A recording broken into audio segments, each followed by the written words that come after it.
Il n'y a plus de représentants helvétiques sur la scène européenne. Un peu plus tôt de la soirée, l'Olympique de Marseille, en toute fin de rencontre, a cloué définitivement le cercueil du FC Bâle qui ce soir n'a pas démérité.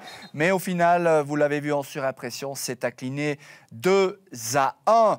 Ceci pour l'information qui concerne les supporters helvétiques, mais des supporters helvétiques qui supportent des clubs étrangers. Il y en a énormément. Et ce soir, on connaîtra les 16 qualifiés, les 8 pour les quarts de finale de l'UEFA UEFA European Conference League, on va y arriver, et l'UEFA Europa League. Voilà, on a déjà la fatigue qui est avec nous en ce début de temps additionnel. Heureusement, vous le voyez, il y a du renfort à mes côtés, Massimo Lombardo et Stéphane Anchaud, qui ont été rejoints par Stéphane Amoruso. Bonsoir Stéphane. Bonsoir messieurs. On vous retrouve d'ici quelques minutes pour nous faire le premier tour d'Europe de la soirée. Mais on va revenir chronologiquement sur cette défaite bâloise, messieurs, qui... Voilà, n'a pas la même saveur qu'il y a une semaine parce que ce soir, il y a eu un FC Bâle qui a répondu présent, même si en première mi-temps, on va le voir avec cette première séquence, les Marseillais auraient logiquement dû prendre l'avantage avec ce rush des Français qui vont obtenir un penalty. Tout cela peu après la demi-heure de jeu. Voilà, elle arrive, cette action. Et contre-attaque emmenée par Harit, stoppée irrégulièrement par Waterburger. On est plus qu'à la limite du carton jaune, Stéphane. Et par contre, alors, énormément d'erreurs au début de cette action. Ouais, bon, là, on est sur le tacle de Burger. C'est pratiquement un carton rouge. Il s'en sort bien. C'est un penalty clairement logique. Mais après, Lindner qui fait l'exploit. Mukamba qui après rate, on va dire, un peu l'immanquable sur la reprise, mais Lindner, à ce moment-là du match, garde balle dans le match. Et puis le momentum, à partir de là, il va un petit peu changer. On sent de l'énergie qui va venir du côté bâlois, les supporters aussi. Donc Bâle, finalement, qui fait une bonne première mi-temps. Oui, les chiffres qui étaient plus qu'équilibrés au terme de ces 45 premières minutes. On avait quelques escarmouches avec une deux tentatives marseillaises, une riposte de Millard. Mais enfin, on s'était retrouvés sur ce même plateau à la mi-temps en se disant Marseille un peu suffisant, c'est peut-être le soir de Bâle. Un FC Bâle beaucoup plus conquérant qu'au match aller, beaucoup plus actif, que ce soit défensivement ou offensivement. Très actif dans les contre-attaques, très actif dans la pression sur le porteur du ballon, chose qui a énormément embêté les joueurs qui sont quand même doués d'une technique extraordinaire de Marseille. Mais c'était un bon FC Bâle qui, amené par le public, qui amené par des faits de jeu favorables, le penalty a gagné en enthousiasme, a gagné en détermination, a mis en difficulté les Français. Et au retour des vestiaires, le premier quart d'heure va une nouvelle fois être passablement équilibré, mais avec un épilogue heureux. On va le voir au terme de ces trois séquences. La première, elle est bâloise avec un déboulé de Dan Endoy. On en reparlera un peu plus tard de Dan Endoy. L'échange Esposito-Burger. Burger qui prend sa chance et qui teste les réflexes de Steve Mandanda, une nouvelle fois titularisé ce soir. On se dit, là, voilà, Bâle tente sa chance, mais n'est pas à l'abri d'un oubli défensif. Une nouvelle fois, c'est Guendouzi qui va être le détonateur. Et on l'a dit lors du direct, heureusement que Bakambu n'est pas un cadeau à la finition. N'est pas le plus adroit à la finition, parce que là, on le voit, le mouvement est bon dans le dos de Pellemard, qui ne joue pas bien le coup.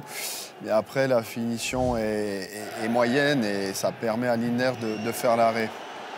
Et puis le moment où tous les supporters helvétiques, et plus particulièrement ceux du FC Bâle, vont se mettre à rêver. C'est à la 62e minute, centre venu de la gauche, signé Esposito, Dan Endoy qui enrhume Luan Pérez qui ne joue pas bien le coup, là, il faut le dire, au deuxième poteau. Et c'est 1-0 pour le FC Bâle qui remet les pendules à l'heure. Oui, magnifique but, superbe centre d'Esposito. Endoy, vous l'avez dit, qui est lui en action et pas en réaction comme Luan Pérez. Souvent, sur ce genre de situation, quand il y a la réception au deuxième poteau, il y a souvent but. Alors, on a cessé de le dire. Dans le commentaire, Michael Bugnon et Carlos Varela le soulignaient. On avait l'impression que Marseille avait déjà peut-être dans un coin de sa tête le match de dimanche qui disputera contre l'OGC Nice. Donc, Marseille actuellement deuxième à égalité de points avec Nice au classement. Malgré ce but, on ne les a pas sentis trop s'énerver, trop paniqué. Il y a eu du coaching marseillais et puis du coaching ballon, on en parlera après. Mais on a surtout vu à Marseille pas trop paniquer. Non, on a surtout aussi vu une réaction de Marseille. Parce qu'en fait, jusque-là, ils avaient ce petit coussin, ce but d'avance. Donc on les a sentis en gestion, on les a sentis contrariés tout au long du match.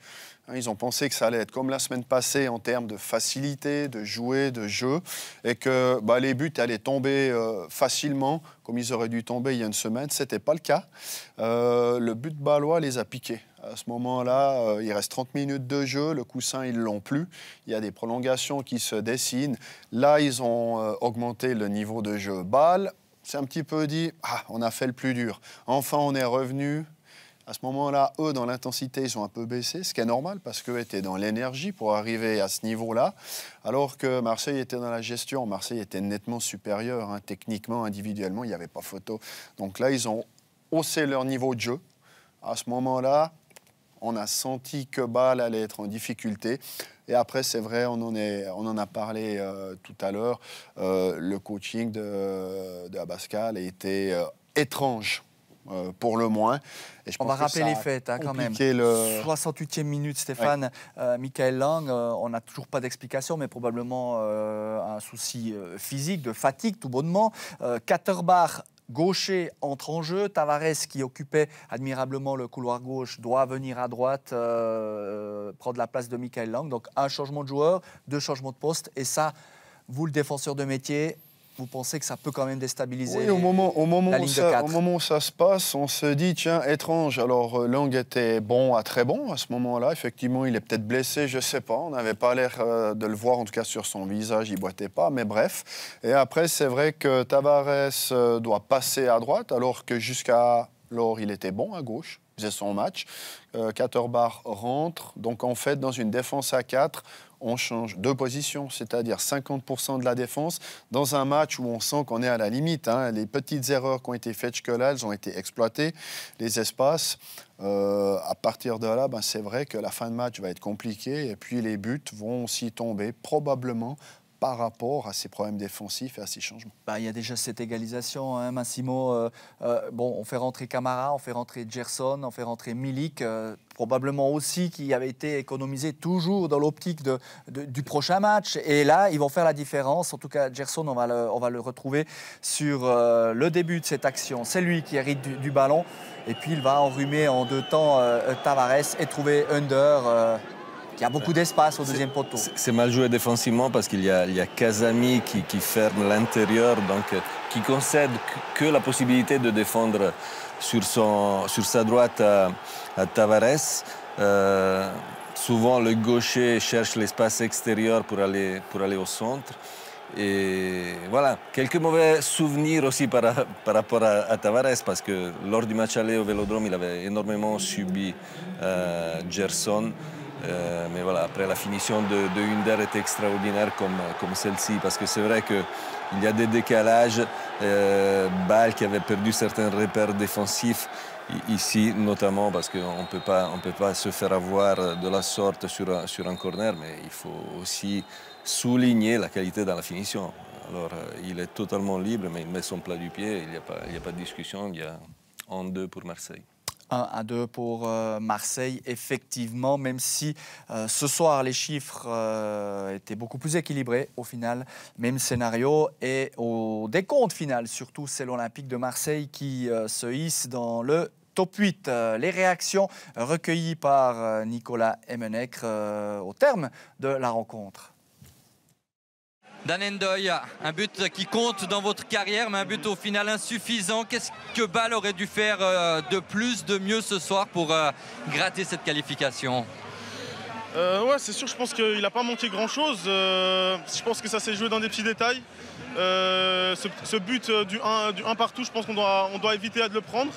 Et après, voilà, Ouais, je pense qu'il a manqué quelques petites actions où on doit faire mieux dans les contre-attaques. On perd des ballons, puis ça repart pour eux. Et voilà, c'est ces petites choses qui ont fait qu'au final, on perd ce match. Bon, vous connaissez un peu le niveau de la Ligue 1. Est-ce que peut-être que Bâle ne joue pas assez souvent contre des adversaires de ce gabarit pour être prêt, encore plus prêt pour ce genre de confrontation? Non, c'est sûr que c'est une grande équipe, hein, l'Olympique de Marseille, mais je pense qu'en Super League, il y a aussi des bonnes équipes. On est prêt, en tout cas le FC Bâle, pour ce genre de match. Et on devait juste faire mieux, on avait juste à élever un peu le niveau dans ces finitions qu'on devait mieux réussir. Et voilà, au final, ça paye cash et on finit cette compétition comme ça. Un bon match ce soir, mais quand même sur l'ensemble des deux rencontres, c'est la meilleure équipe qui passe. Ouais, je pense que sur les deux rencontres, c'est eux qui ont fait les choses pour qu'ils passent. Et voilà, nous a manqué 2-3 choses. Voilà, maintenant, on va apprendre de ces matchs-là, mais la prochaine fois, peut-être qu'on fera mieux et on devra faire mieux. Ouais. Qu'est-ce que vous allez apprendre en particulier? C'est la Coupe d'Europe, il n'y a rien qui permet ces petites erreurs qui font qu'on crée un but, qu'on ne marque pas ce but.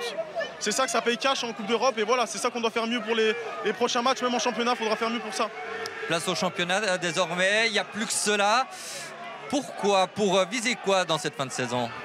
Nous on y croit jusqu'à la fin. On sait que les matchs, il y a encore beaucoup de matchs. Rien n'est encore terminé, on ne sait jamais dans le foot ce qui peut se passer. Donc nous on va jouer à fond notre carte et on verra ce qui se passe jusqu'à la fin du championnat.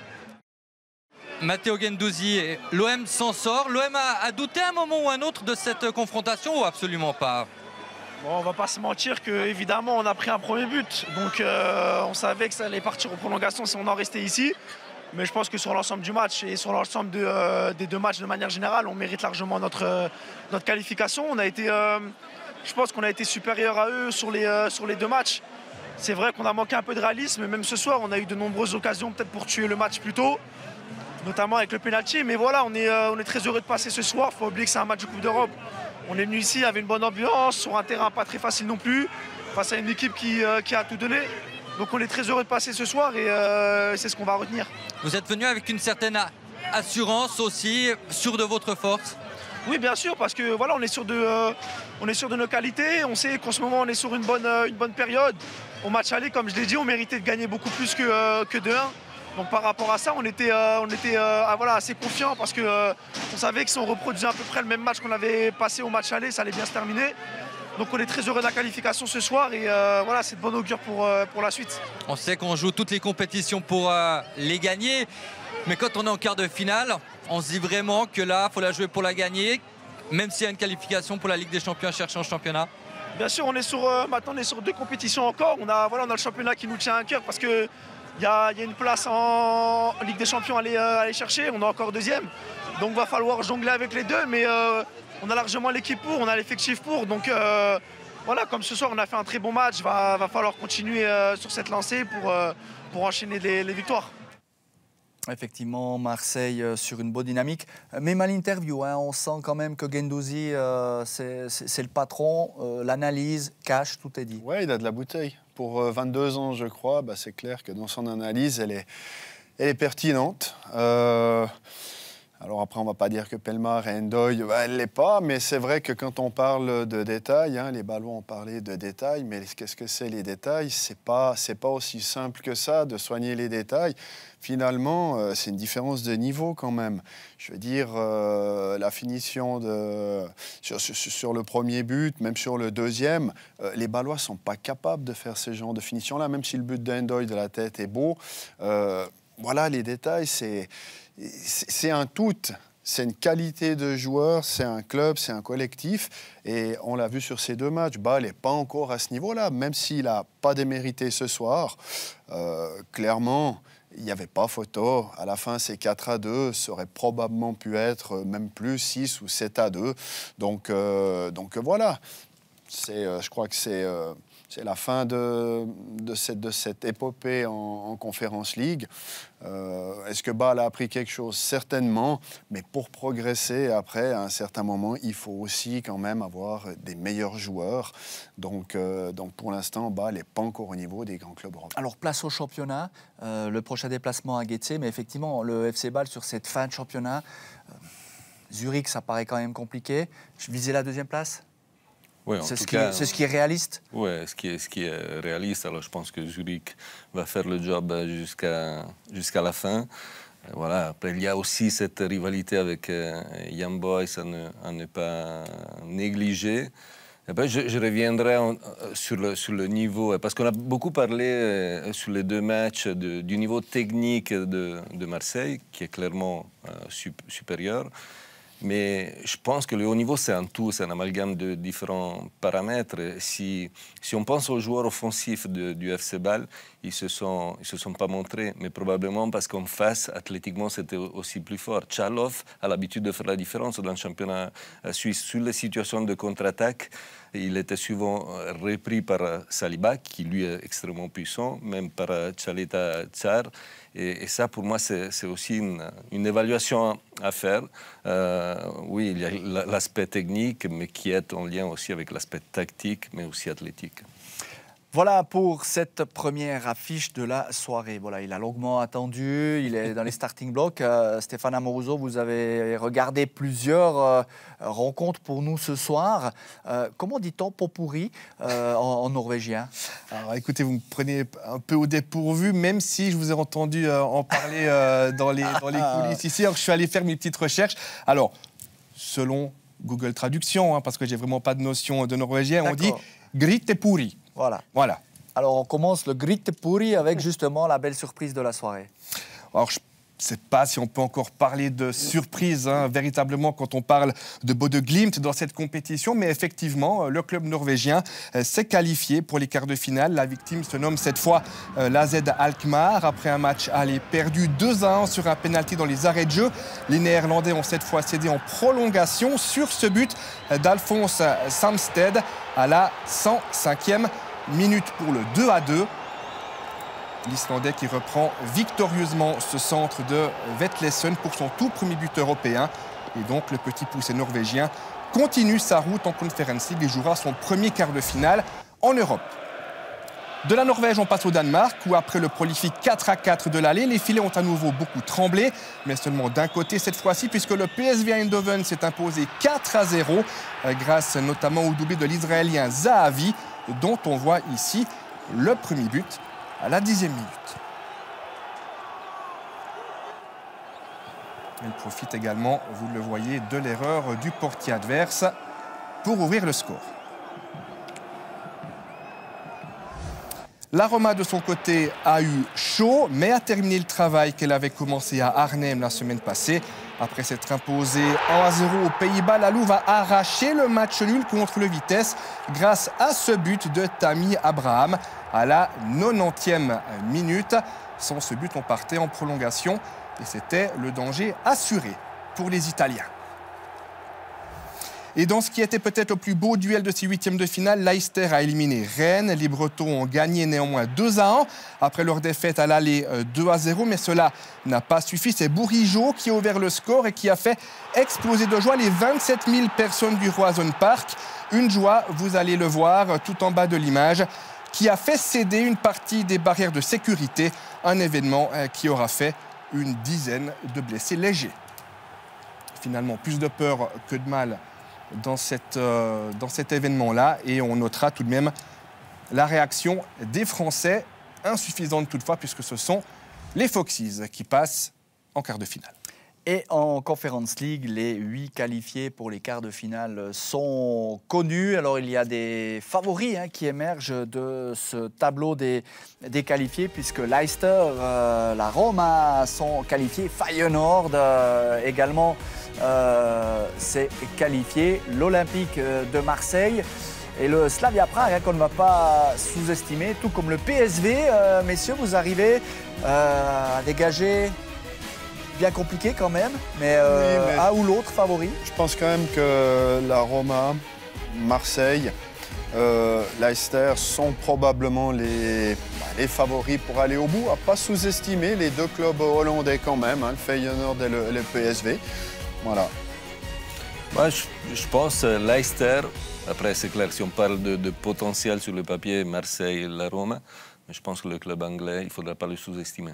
Eh bien, tirage au sort demain à Nyon, à vivre sur Blue Zoom dès 15h pour connaître les quarts de finale, mais également, et c'est ce que l'on va faire demain durant tous les tirages au sort, l'ordonnance des futures demi-finales. Voilà, on change de compétition, exit la Conference League. Il y avait de très très belles affiches au programme ce soir en Europa League, à commencer par le duel entre Gerardo Seoane, entraîneur de Leverkusen, et Remo Freuler, le milieu de terrain de l'Atalanta. Léger avantage aux Italiens après le match aller. Oui, on a eu droit à un joli chassé-croisé entre les deux formations. Les Allemands avaient pris les devants avant de voir les Italiens revenir dans la partie il y a une semaine. Eh bien, comme au match aller, ce sont les joueurs de Gerardo Seoane qui vont se procurer la première occasion dès la 8e minute.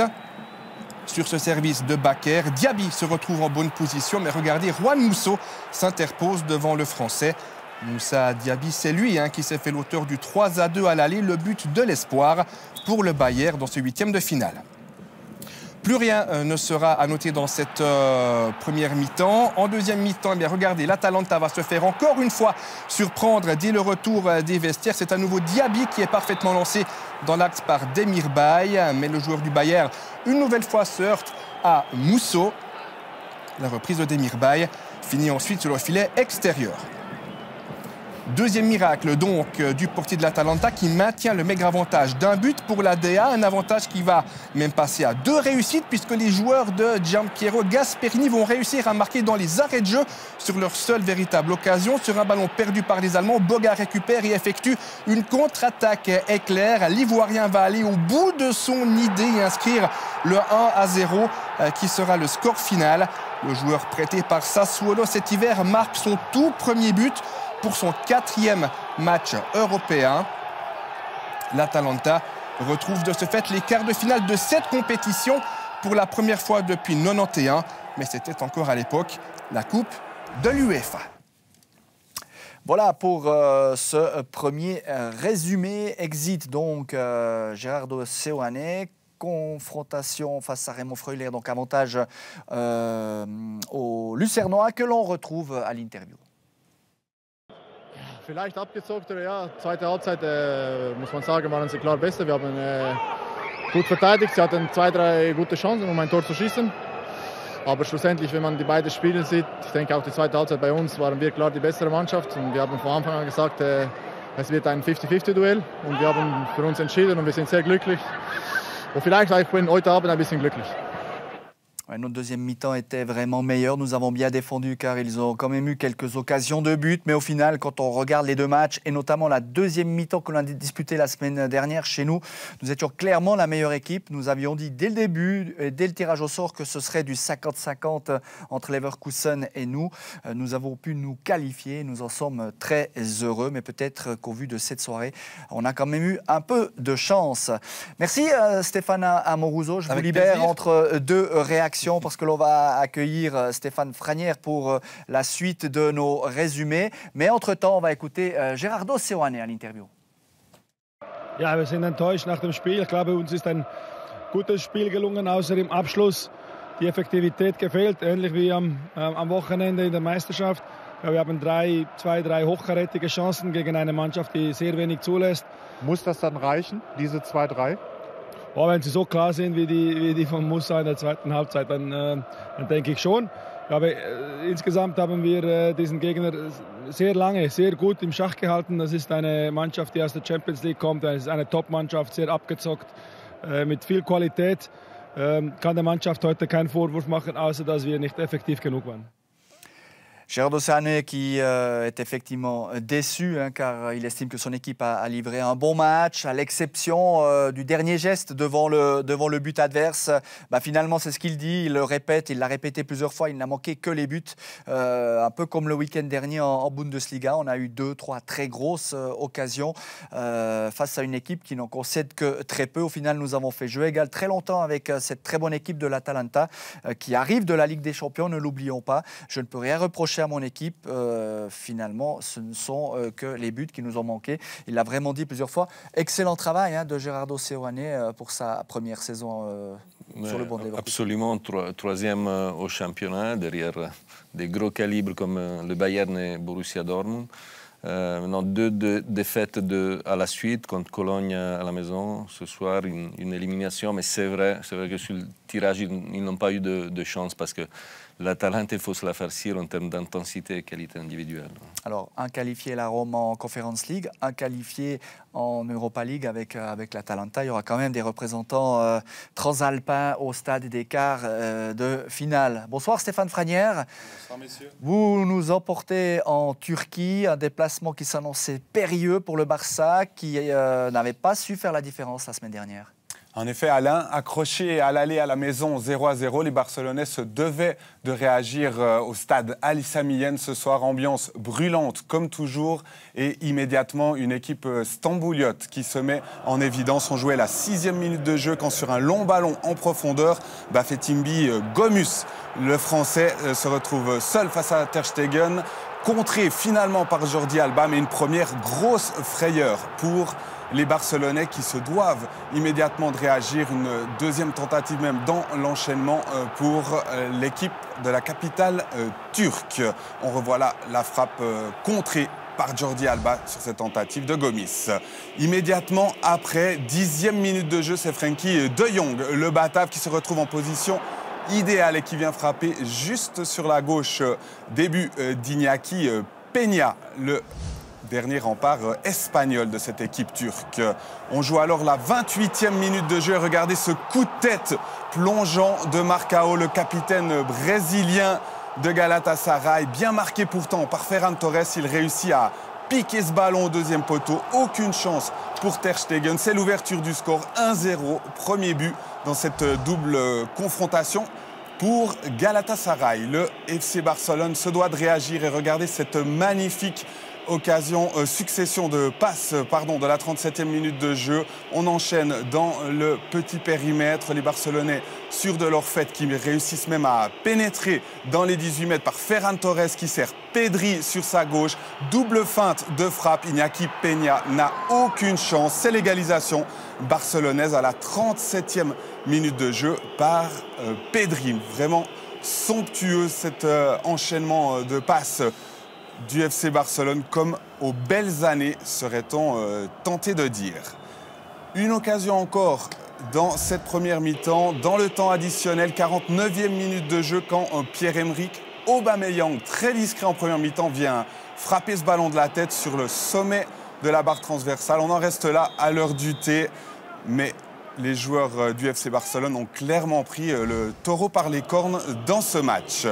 On entre immédiatement en deuxième mi-temps après 3 petites minutes de jeu. Un centre sur le côté, une frappe du capitaine Busquets, détournée une première fois, une deuxième fois sur la tentative de Pedri. Et regardez le malicieux De Jong qui vient servir Pierre-Emerick Aubameyang. 7e réussite pour le Gabonais sur ses nouvelles couleurs. C'est ce qu'on appelle un transfert gagnant lors du mercato hivernal. De Jong, c'est astucieux. Aubameyang au bon endroit. C'est 2-1 pour le FC Barcelone et ce sera surtout suffisant ce soir pour assurer une qualification aux joueurs catalans. Magnifique résultat donc pour le FC Barcelone qui se qualifie pour les quarts de finale et qui surtout prépare de manière idéale le Classico de dimanche soir. Dimanche soir, 21h, notez bien dans vos agendas à suivre sur Blue Sport, bien évidemment.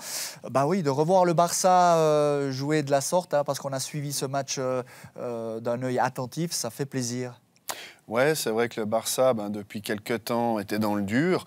Alors là, on ne va pas dire qu'ils sont revenus à leur niveau et que tout est nouveau, on va dire, comme dans le temps. Mais c'est vrai que là, sur 2 ou 3 séquences, et dernièrement, depuis que Xavi a repris l'équipe, on voit qu'il a envie de réinsuffler un peu ce jeu à la barcelonaise. Et le premier but que Barça marque par Pedri, on a une succession de passes dans des petits périmètres. Et Pedri, après mes 2 adversaires par terre, finit à 5 mètres du but. Le deuxième but, cette remise de De Jong.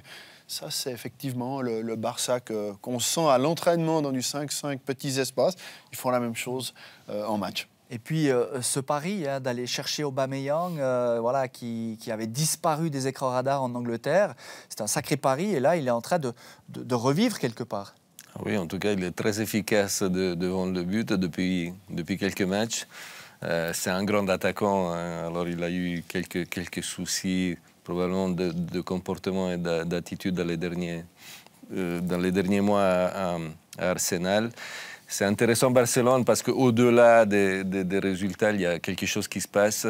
Si on pense à Gavi, si on pense à Pedri, on fait un amalgame avec le Barça de Guardiola, avec cette âme catalane qui pourrait être correspondante à la présence de Xavi ou d'Iniesta. Je pense que Xavi fait un super travail en ce moment. Eh ben, Xavi, je vous propose de l'écouter à l'heure de l'interview après cette qualification.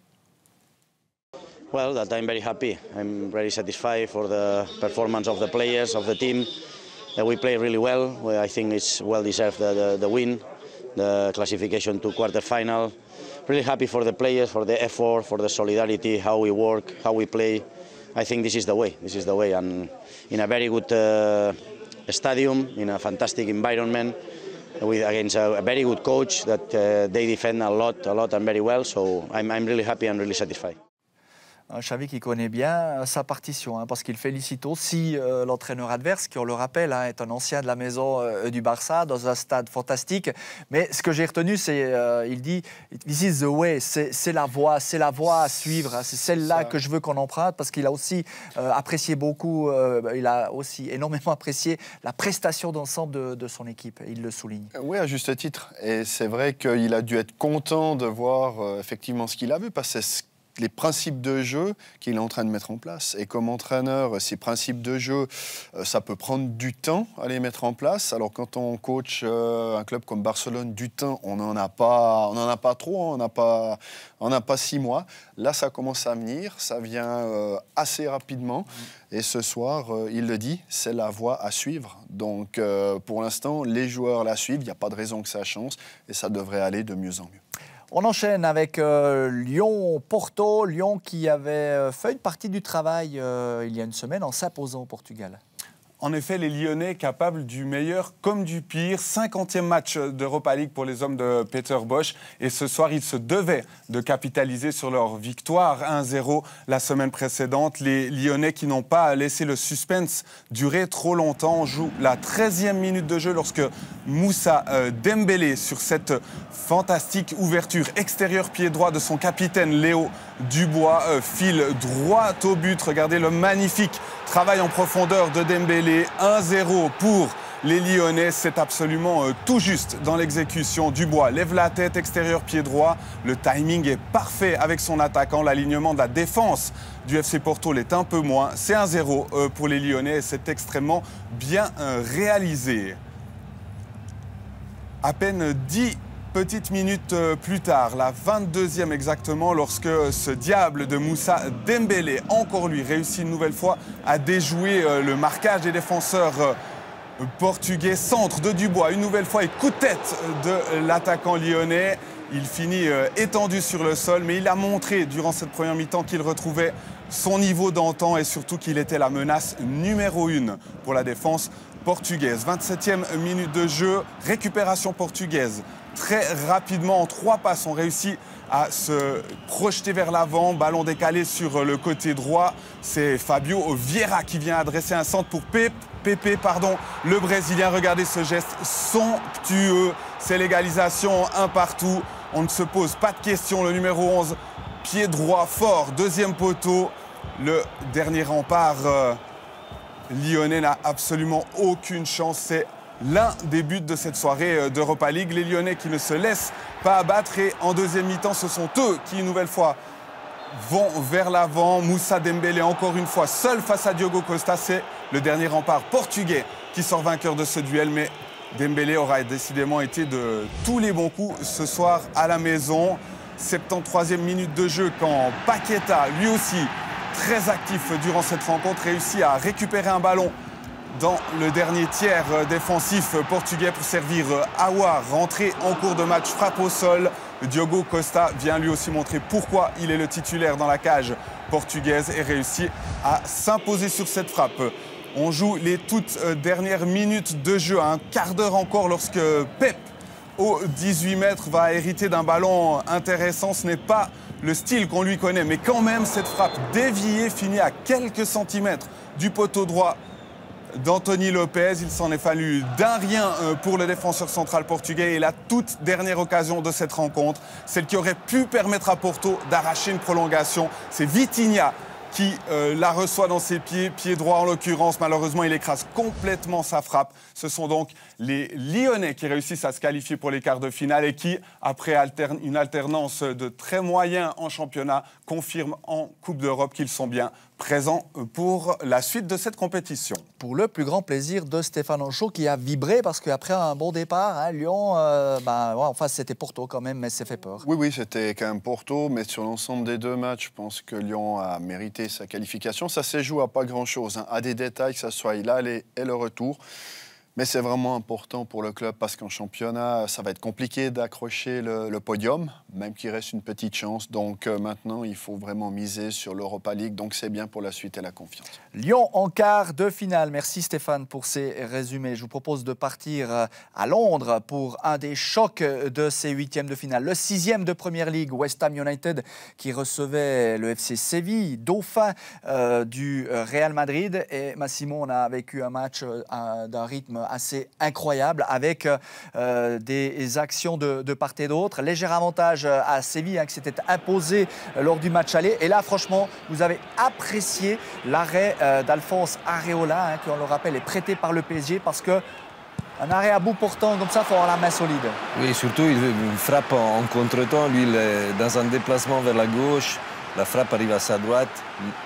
Main et bras très, très fermes, l'arrêt extraordinaire. La frappe était signée En-Nesyri.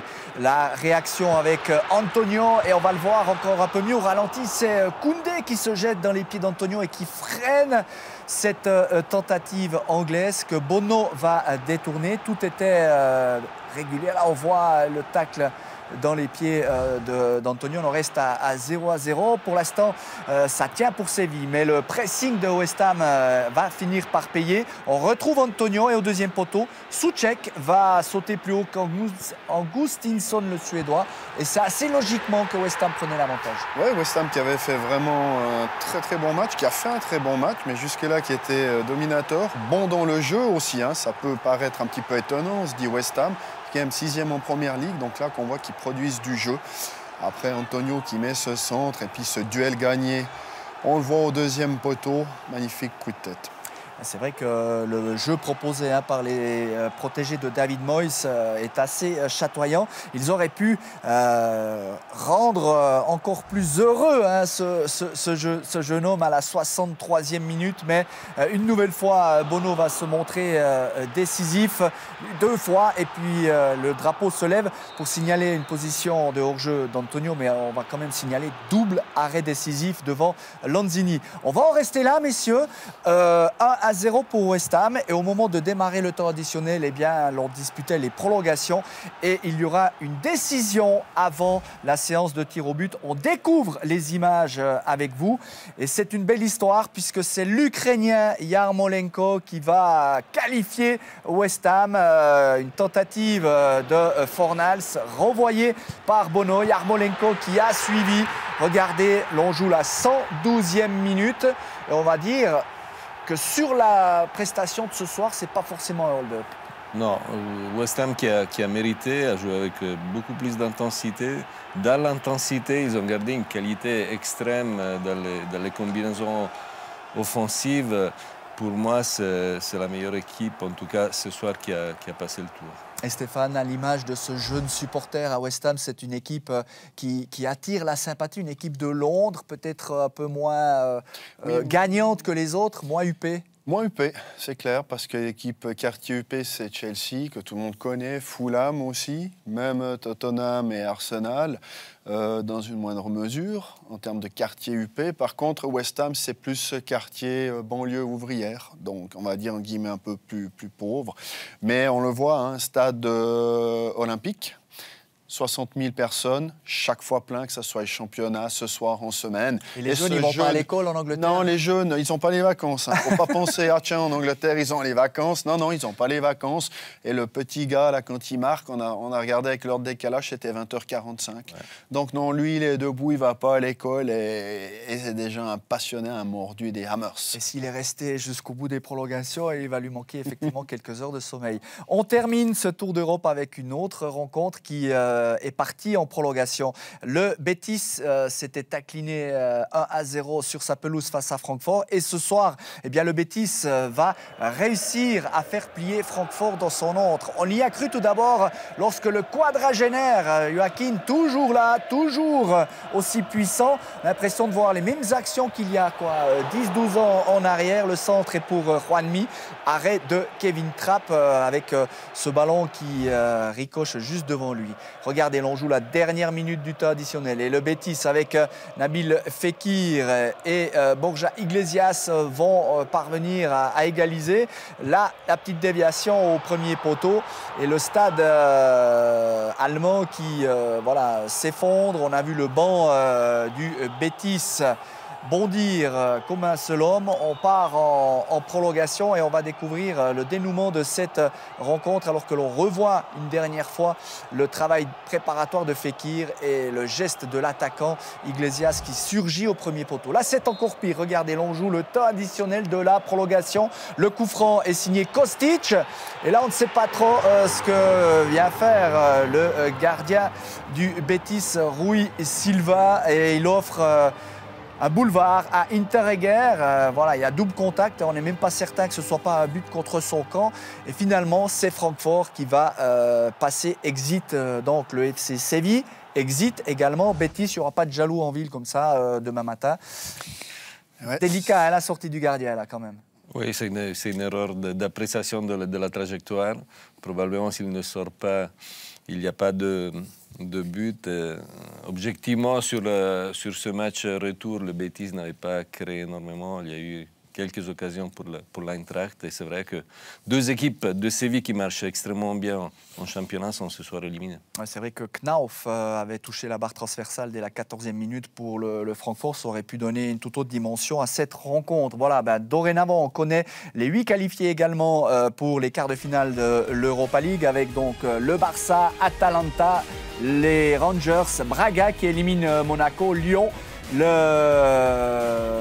les clubs de Francfort et de West Ham. Là également, tirage au sort à suivre demain à 13h30 et ce sera justement nos prochains rendez-vous puisque nous allons enchaîner le tirage des quarts de finale de la Champions League dès 12h. C'est le prochain rendez-vous que l'on vous donne. 13h30, on enchaîne avec l'Europa League et à 15h, la Conference League, malheureusement sans représentant helvétique puisque, vous le savez dorénavant, le FC Bâle a été bouté hors de la compétition par l'Olympique de Marseille. Voilà, messieurs, merci de nous avoir accompagnés tout au long de cette soirée. Merci à vous de votre fidélité. Le football, ça continue demain avec le tirage au sort, mais également ce week-end avec le championnat suisse qui retrouve ses droits. Bonne soirée, bonne nuit, à la prochaine.